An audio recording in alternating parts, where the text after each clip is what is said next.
آج کل ہمارے جو چیف جسٹس صاحب یہاں بیٹھے آتے ہیں، سنیں ان کی آنکھیں دیکھ نہیں سکتی، ان کے کان سن نہیں سکتے اور ان کی زبان بول نہیں سکتی۔ یہ ہے ہمارا وہ شخص جو کہ اس وقت چیف جسٹس آف پاکستان بیٹھے۔ یہ انصاف دینے کی بجائے انصاف کی وائلیشن میں پارٹنر بنا ہوا ہے۔ یہ بھی ان سایوں کے آرڈر کے اوپر آپریٹ کرتا ہے۔ یہ جو دیکھی ہوئی طاقتیں ہیں وہ بھی نہیں پاورلیس ہیں، جیسا کہ میں نے کہا۔ یہ اپنے انہیرنٹ پرنسپلز جو ہے ان کو امپلیمنٹ کرنے کی بجائے یہ احکامات کے انتظار میں بیٹھے رہتے ہیں۔ جہاں میرے دوست نے ابو ذر نے یہ بتایا ہے کہ انہوں نے کوئی اچھے فیصلے کیے ہیں، وہاں لیٹس ناٹ فرگیٹ کہ حدیبیہ پیپر ملز کا جو فیصلہ تھا وہ بھی انہوں نے کیا ہے، جس کی بیسس کے اوپر کچھ ان کے خلاف ریفرنس بھی گیا تھا، اور اس ریفرنس کو میرٹ پہ ڈیفینڈ کرنے کی بجائے انہوں نے امیونٹی لینے کی کوشش کی تھی اور ان کو دی گئی تھی۔ فیض آباد دھرنے کا ججمنٹ بھی دیکھ لیجئے، وہ بھی کمپرومائز ججمنٹ ہے ان کا۔ تو ان کے جو فیصلے جو ہماری نظر میں جب سے یہ چیف جسٹس بنے ہیں تب تو یہ ریپریہنسبل ہیں۔ یہ بالکل ایک بائی سٹینڈر کے طور کے اوپر، ایک تماش بین کے طور کے اوپر کھڑا ہوا ہے یہ چیف جسٹس، رادر دین دس کہ جسٹس انصاف کے تقاضے پورے کرے، آئین کے تقاضے پورے کرے، لوگوں کی عزت و جان و مال کو پروٹیکٹ کرے۔ یہ اس کی وائلیشن میں ایک پارٹنر بنا ہوا ہے، نہ دیکھ سکتا ہے، نہ سن سکتا ہے، نہ بول سکتا ہے۔ ہماری ڈیمانڈ اس سے یہ ہے کہ یہ چلا جائے۔ اگر یہ انصاف پرووائڈ نہیں کر سکتا پاکستان کو اور پاکستانیوں کو تو اس کا کوئی مقام نہیں ہے وہاں بیٹھنا، اس کو چھوڑ دینا چاہیے۔ اور یہی حالت آپ کی اسلام آباد ہائی کورٹ کے چیف جسٹس کی بھی ہے۔ میں آپ کو سپریم کورٹ کے چیف جسٹس کی ایک بات بتاؤں، 9 مئی کو وہ ٹریجڈی ہوئی تھی جس کے بعد ریاست کا سارا جبر اور فسطائیت جو تھا وہ انلیش کی گئی تھی پی ٹی آئی کے اوپر۔ 25 مئی کو ہم نے ایک پٹیشن موو کی تھی سپریم کورٹ میں کہ یہ جو ہوا ہے اس کے بارے میں اس کو سنا جائے اور ایک جوڈیشل کمیشن جو ہے وہ کانسٹیٹیوٹ کیا جائے تاکہ دودھ کا دودھ اور پانی کا پانی ہو سکے۔ 25 مئی 2023، آج ہم مئی میں داخل ہو رہے ہیں 2024 میں، 1 سال سے اس شخص نے اس کو ایک کشن کے طور کے اوپر اپنی سیٹ کے اوپر رکھ کے اس کے اوپر بیٹھا ہوا ہے۔ چیف جسٹس آف پاکستان، شرم آنی چاہیے، شرم کا مقام ہے، نہ صرف چیف جسٹس کے لیے بلکہ تمام جوڈیشری کے لیے کہ ان کا سربراہ اس قسم کا کام کر رہا ہے۔ اس کے علاوہ ہماری اور بھی بہت ساری پٹیشنز ہیں جو اس کے پاس پینڈنگ ہے، جن کو وہ فکس نہیں کر رہا۔ اسی طرح سے اسلام آباد ہائی کورٹ کا چیف جسٹس بھی ہماری پٹیشن کو فکس نہیں کر۔ تو کیا ہماری تقدیر میں ایسے لوگ لکھے ہوئے ہیں؟ تو یہ ایک لمحہ فکری ہے میرے دوستوں، بھائی۔ دیکھیے اس ملک میں اس وقت 2 طاقتیں ہیں۔ ایک وہ طاقت ہے جو کہ ہمیں نظر آ رہی ہے، کوئی پرائم منسٹر ہے، کوئی چیف منسٹر ہے، کوئی گورنر ہے، کوئی یہ ہے، کوئی وہ ہے۔ یہ وہ طاقت ہے جو ہمیں نظر آ رہی ہے، لیکن ان کے پاس طاقت نہیں ہے، یہ کچھ کر نہیں سکتے، یہ مفقود ہیں، یہ ڈمیز ہیں، ان کی تنابیں کہیں اور سے کھینچی جاتی۔ اور دوسری طاقت وہ ہے جو کہ جن کے پاس اصل طاقت ہے لیکن وہ سایوں کی شکل میں نمودار ہے، وہ ہمیں نظر نہیں آتی، نہ وہ سامنے آنا چاہتی۔ یہ وہ بیسک کانفلکٹ ہے جو کہ جس کی وجہ سے اس وقت ان تمام ہیومن رائٹس وائلیشنز، فریڈمز کی وائلیشنز کے ساتھ ساتھ ایک کنفیوژن سا کریٹ ہوا ہے۔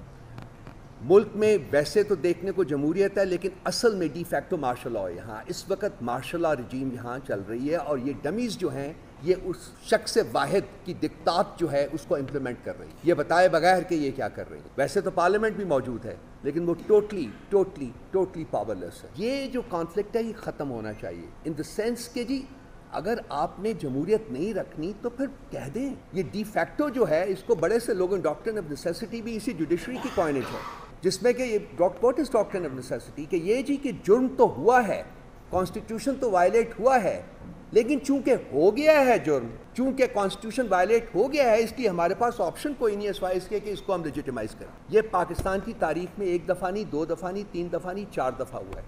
اس کے علاوہ آج بھی جو آپ کے سامنے کھیل کھیلا جا رہا ہے وہ یہی ہے کہ وہ جو سائے جو ہیں جو ہمارے اوپر طاقت کی شکل میں کہیں براجمان ہیں اور نظر نہیں آتے، یہ ان کے جو عقائد ہیں یا ان کے جو احکامات ہیں اس کی تقلید کرنا یا ان کو امپلیمنٹ کرنا، یہ اسی قانون کے تحت ہی ہو رہا ہے کہ جی ہم اس طاقت کا کچھ بگاڑ نہیں سکتے۔ اسٹیچر جو ہے وہ ریگڈ ہے، اس میں جو لوگ بیٹھے ہوئے ہیں وہ ڈیزرو نہیں کرتے وہاں، کیونکہ وہ الیکشن جیت کے نہیں آئے بلکہ ان سایوں کی پیٹرنیج کے انڈر وہاں وہ بیٹھے ہوئے ہیں۔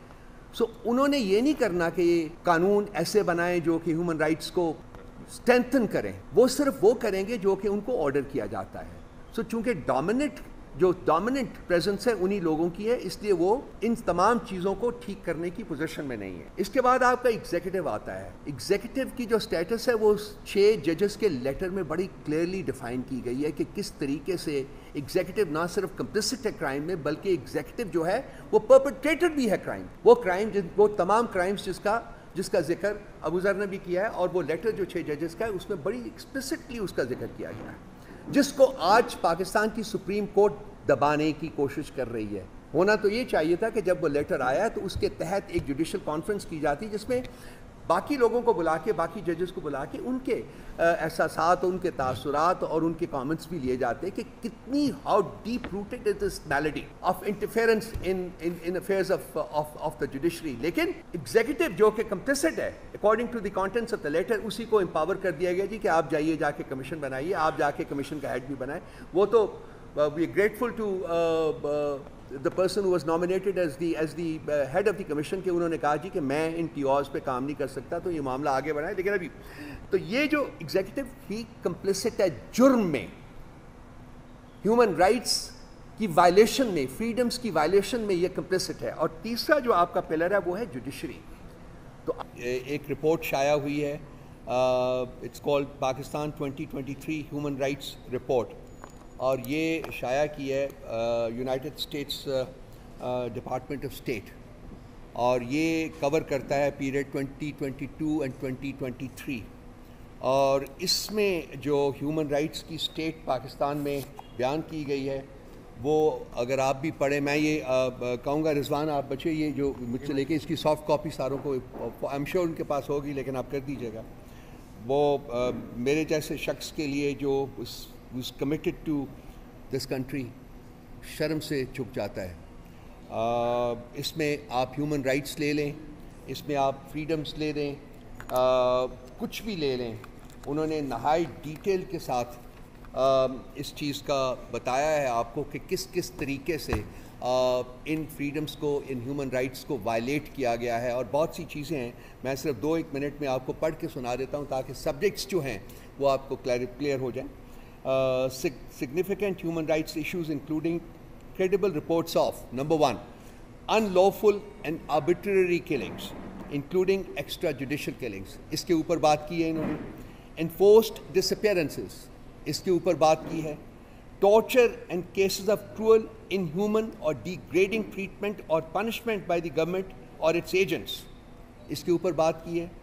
harsh and life threatening prison conditions، اس کے اوپر بات کی ہے۔ arbitrary detention، اس کے اوپر بات کی ہے۔ political prisoners، اس کے اوپر بات کی ہے۔ transnational repression against individuals in another country، arbitrary or unlawful interference with privacy